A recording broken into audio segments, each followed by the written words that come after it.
होली भारत का वो त्योहार जो रंग, हंसी, दोस्ती और भाईचारे का प्रतीक माना जाता है। इस दिन लोग पुराने गिले शिकवे भूलकर एक दूसरे को रंग लगाते हैं, गले मिलते हैं और बुरा ना मानो होली जैसे शब्द कहते हैं, खुशियां बांटते हैं। लेकिन कई बार यही रंग, यही मजाक एक ऐसी चिंगारी बन जाते हैं जो रिश्तों को जला देते हैं। दिल्ली के उत्तम नगर की एक तंग बस्ती में भी कुछ ऐसा ही हुआ। एक मासूम बच्ची के हाथ से फेंका गया रंग का गुब्बारा देखते देखते एक ऐसी कहानी में बदल गया जिसने एक परिवार की पूरी दुनिया उजाड़ दी। नमस्कार दोस्तों, मैं हूं आपके साथ ऋषभ चौहान। 4 मार्च की दोपहर थी। दक्षिण पश्चिम दिल्ली के उत्तम नगर की जे कॉलोनी में होली का उत्साह अपने चरम पर था। गलियों में बच्चे रंग और पानी से खेल रहे थे, कहीं ढोल बज रहे थे तो कहीं लोग छतों से एक दूसरे पर रंग फेंक रहे थे। उसी कॉलोनी के एक घर की छत पर 11 साल की एक बच्ची भी अपने दोस्तों और रिश्तेदारों के साथ होली खेल रही थी। उसके हाथ में रंग से भरा पानी का गुब्बारा था। वो हंसते हुए नीचे खड़े अपने रिश्तेदारों की ओर निशाना साध रही थी, लेकिन खेल खेल में फेंका गया वो गुब्बारा ठीक निशाने पर नहीं गिरा, वो सड़क पर फूट गया। उसमें भरा रंगीन पानी पास से गुजर रही एक महिला पर जा गिरा। कुछ सेकंड पहले तक जो माहौल खुशियों से भरा हुआ था अचानक बदल गया। रंग पड़ते ही वो महिला गुस्से से भर गई। बताया जाता है कि वो पास की रहने वाले दूसरे परिवार से थी। उसने इस बात का कड़ा विरोध जताया और जोर जोर से चिल्लाने लगी। धीरे धीरे उसकी आवाज सुनकर आसपास के लोग भी इकट्ठा होने लगे। पहले तो लोगों ने समझाने की कोशिश की कि होली का दिन है, गलती से रंग पड़ गया होगा, लेकिन बात इतनी आसान नहीं रही। आरोप है कि दोनों तरफ से तीखी बहस शुरू हो गई। शब्दों की लड़ाई कुछ ही मिनटों में गुस्से में बदल गई। देखते ही देखते दोनों परिवारों के लोग आमने सामने आ गए। बहस इतनी बढ़ गई कि हाथापाई की नौबत आ गई। गुस्से में कुछ लोगों ने एक दूसरे को धक्का दिया, कुछ ने मारपीट भी करना शुरू कर दी। आसपास के लोगों ने किसी तरह बीच बचाव किया और हालात को शांत करवाया। थोड़ी देर बाद मामला थमता हुआ दिखाई दिया। लोगों ने सोचा कि होली का दिन है, थोड़ी बहस तो हो ही जाती है, शाम तक सब कुछ ठीक हो जाएगा। लेकिन किसी को अंदाजा भी नहीं था कि वो विवाद अभी खत्म नहीं हुआ है, वो तो बस एक बड़े हादसे की शुरुआत थी। उसी कॉलोनी में रहने वाला 26 साल का तरुण बटोलिया उस वक्त घर पर नहीं था। परिवार के अनुसार वो दिन में बाहर गया हुआ था और उसे इस पूरे झगड़े की जानकारी तक नहीं थी। तरुण एक साधारण युवक था जो अपने परिवार के साथ उसी इलाके में रहता था। लोग बताते हैं कि वो मिलनसार स्वभाव का था और अपने दोस्तों के बीच काफी ज्यादा लोकप्रिय भी था। शाम ढलने लगी और होली का उत्साह धीरे धीरे कम होने लगा, लेकिन कॉलोनी के अंदर एक अदृश्य तनाव अब भी बना हुआ था। कई लोग अपने घरों में लौट चुके थे, पर कुछ के चेहरों पर गुस्से की लकीरें साफ दिखाई दे रही थी। रात लगभग 11 बजे का समय था।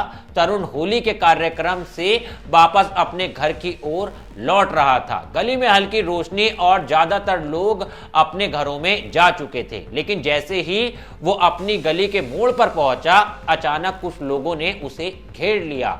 वहां मौजूद लोगों के अनुसार कम से कम 8 से 10 लोग थे जिन्होंने तरुण को घेरा था। कुछ के हाथ में लाठी डंडे थे, कुछ के हाथ में लोहे की रॉड और पत्थर थे। तरुण कुछ समझ पाता उससे पहले ही हमला शुरू हो गया। हमलावरों ने उसे चारों तरफ से घेर लिया और बेरहमी से पीटना शुरू कर दिया। गली में चीख पुकार गूंजने लगी। बताया जाता है कि तरुण ने खुद को बचाने की कोशिश की, लेकिन हमलावरों की संख्या ज्यादा थी। कुछ ही मिनटों में वो पूरी तरह घायल होकर सड़क पर गिर पड़ा। इस दौरान तरुण के दादा मान सिंह भी उसे बचाने के लिए आगे आए, लेकिन हमलावरों ने उन्हें भी नहीं छोड़ा। उन्हें भी चोट आई। परिवार का आरोप है कि जब तरुण जमीन पर गिर गया तो हमलावरों में से किसी ने उसके सीने पर एक बड़ा पत्थर दे मारा। उस वार के बाद उसकी हालत बेहद ज्यादा गंभीर हो गई।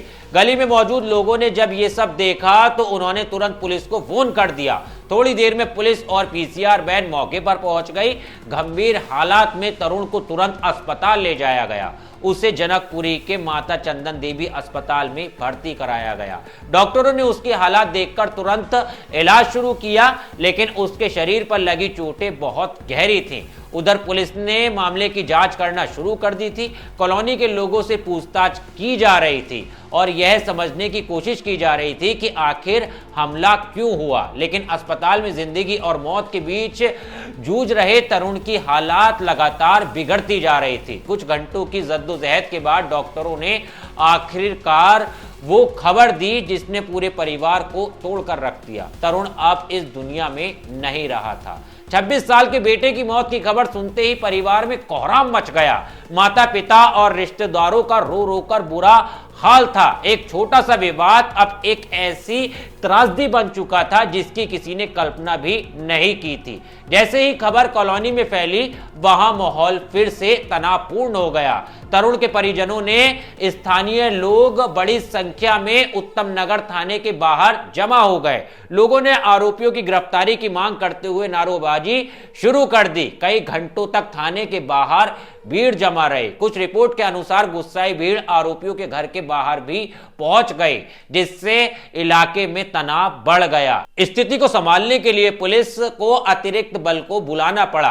कई जगहों पर वाहनों को नुकसान पहुंचाने की भी खबरें सामने आई। पुलिस अधिकारियों के अनुसार शुरुआती जांच में वो साफ हुआ कि विवाद की शुरुआत रंग भरे गुब्बारे से हुई थी, लेकिन दिन में हुई छोटी सी बहस रात तक इतनी खतरनाक दुश्मनी में बदल गई कि एक युवक की जान चली गई। आज उस गली में जहां कभी होली के रंग उड़ते थे, वहां सन्नाटा पसरा हुआ है। तरुण के घर के बाहर मातम का माहौल है। उसके पिता मेमराज का कहना है कि उनके बेटे की किसी से कोई दुश्मनी नहीं थी, वो सिर्फ गलत समय पर गलत जगह आ गया।